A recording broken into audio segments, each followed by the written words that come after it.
Hello പ്രിയപ്പെട്ടവരെ, നമസ്കാരം. Amazing യൂട്യൂബറിലേക്ക് ഏവർക്കും സ്വാഗതം. ഞാൻ വൈസ് കടയ്ക്കൽ. ചിന്തനങ്ങൾ എന്ന ഒരു സെഗ്മെന്റിലാണ് നാം ഇപ്പോൾ ഉള്ളത്. ചിന്തനങ്ങൾ എന്ന സെഗ്മെന്റ് കൊണ്ട് ഉദ്ദേശിക്കുന്നത് നമ്മുടെ ജീവിതവുമായി ബന്ധപ്പെട്ടിട്ട്, നമ്മുടെ മുന്നോട്ടുള്ള ഭാവിയുമായി ബന്ധപ്പെട്ടിട്ട് കുറച്ച് ചിന്തകളും അതിനെ വിവരിക്കുന്ന കാര്യങ്ങളുമാണ് ഇവിടെ പറയാൻ ഉദ്ദേശിക്കുന്നത്. ദിവസേന ഓരോ വീഡിയോ എന്ന രീതിയിൽ ഇടാൻ ആഗ്രഹിക്കുന്നുണ്ട്. തീർച്ചയായിട്ടും നിങ്ങളുടെ സപ്പോർട്ട് എനിക്ക് വേണം. ഈ വീഡിയോ കാണുന്ന മുഴുവൻ പേരും സബ്സ്ക്രൈബ് ചെയ്യാൻ മറക്കരുത്. അതുപോലെ തന്നെ ബെല്ലൈക്കൺ ബട്ടൺ ക്ലിക്ക് ചെയ്യാനും മറക്കരുത്. അപ്പോൾ നമുക്ക് സെഗ്മെന്റിലെ ആദ്യ ഘട്ടം തുടങ്ങാം. ഇവിടെ ഇന്ന് മനുഷ്യന്റെ തെറ്റുകളും അതിനെ കാണുന്ന രീതികളും ഓരോ വ്യക്തികളുടെ മനസ്സിൽ ആ തെറ്റ് സംഭവിച്ചു കഴിഞ്ഞാൽ ഉണ്ടാകുന്ന സാഹചര്യങ്ങൾ മാത്രം ജസ്റ്റ് പറഞ്ഞ് പോവുക എന്നതാണ് ഉദ്ദേശിക്കുന്നത്.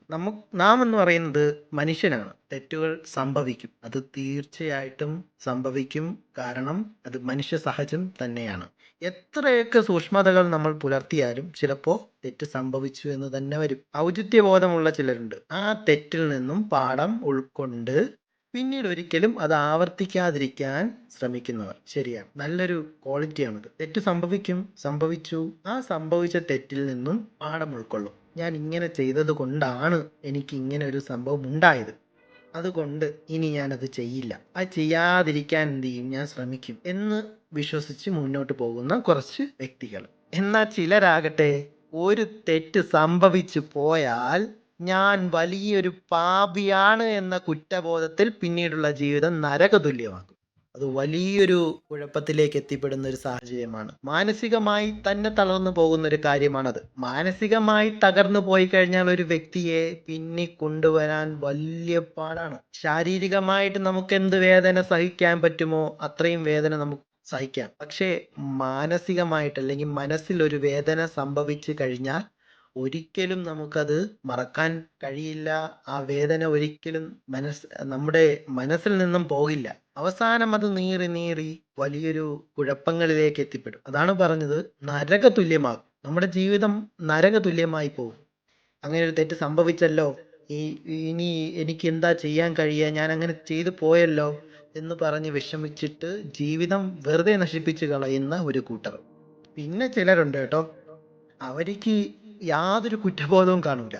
പിന്നെയും തെറ്റിന്റെ വഴി കൂടെ തന്നെ പോകും. അവരെ പറഞ്ഞിട്ട് കാര്യമില്ല.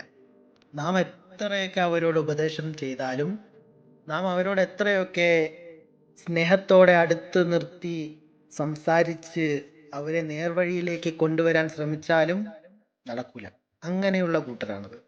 ആ കൂട്ടരുടെ കാര്യം അവർക്ക് വിട്ടേക്കുക. അവർക്ക് എപ്പോഴാണോ തിരിച്ചറിവുണ്ടാകുന്നത് ആ സമയത്ത് അവർ തിരിച്ചു വരിക എന്നതാണ് പറയാനുള്ളത്.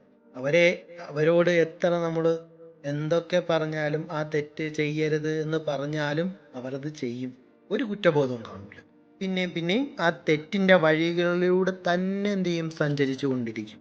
അപ്പോ പറഞ്ഞു വരുന്നത്, തെറ്റുകൾ എന്ന് പറയുന്നത് സ്വാഭാവികമാണ്, മനുഷ്യ സഹജമാണ് എന്ന തിരിച്ചറിവോടെ തെറ്റുകൾ ആവർത്തിക്കാതിരിക്കാൻ ശ്രമിച്ചെന്ത് ചെയ്യണം, മുന്നോട്ട് പോവുക എന്ന് വേണം പറയാൻ. തീർച്ചയായിട്ടും മുന്നോട്ടുള്ള ദിവസങ്ങൾ തെറ്റുകളില്ലാത്ത സംഭവിച്ചു പോകും, മനുഷ്യ സഹജമാണ്, ഓർക്കുക. അങ്ങനെ സംഭവിച്ചാൽ തന്നെയും ഞാനത് ആവർത്തിക്കില്ല എന്ന തീരുമാനമെടുക്കുക. ഞാൻ ഈ തെറ്റ് ചെയ്തല്ലോ എന്ന് പറഞ്ഞ് ഒരിക്കലും വിഷമിക്കാതിരിക്കുക. പിന്നെയും ആ തെറ്റ് ചെയ്യാതിരിക്കുക. തെറ്റുകൾ സ്വാഭാവികമാണ്. അപ്പോൾ അത് തെറ്റില്ലാതെ മുന്നോട്ട് പോകാൻ വേണ്ടിയിട്ട് മാക്സിമം ശ്രമിക്കുക എന്ന ഒരു കാര്യം മാത്രമാണ് ഒന്നാമത്തെ ഞാൻ പറഞ്ഞ ക്വാളിറ്റി. ശ്രമിക്കുക. ശ്രമം നമ്മുടെ തെറ്റുകൾ ഇല്ലാതെയാക്കും. അപ്പോൾ നല്ല രീതിയിൽ പരിശ്രമിച്ച് നമുക്ക് മുന്നോട്ട് പോകാം. നന്ദി. ഈ സെഗ്മെന്റിന്റെ ഈ വീഡിയോ കണ്ടിട്ടുള്ളവർക്ക് എന്താണ് അഭിപ്രായം എന്നുള്ളത് തീർച്ചയായിട്ടും രേഖപ്പെടുത്തുക. എന്തെങ്കിലും ഫീഡ്ബാക്ക് എനിക്ക് തരാൻ ഉണ്ടെങ്കിൽ തരിക, ഞാനത് മാറ്റുന്നതായിരിക്കും. തുടക്കമാണ്. ഒരിക്കൽ കൂടി എല്ലാവർക്കും നന്ദി, നമസ്കാരം പറഞ്ഞുകൊണ്ട് നിർത്തുന്നു.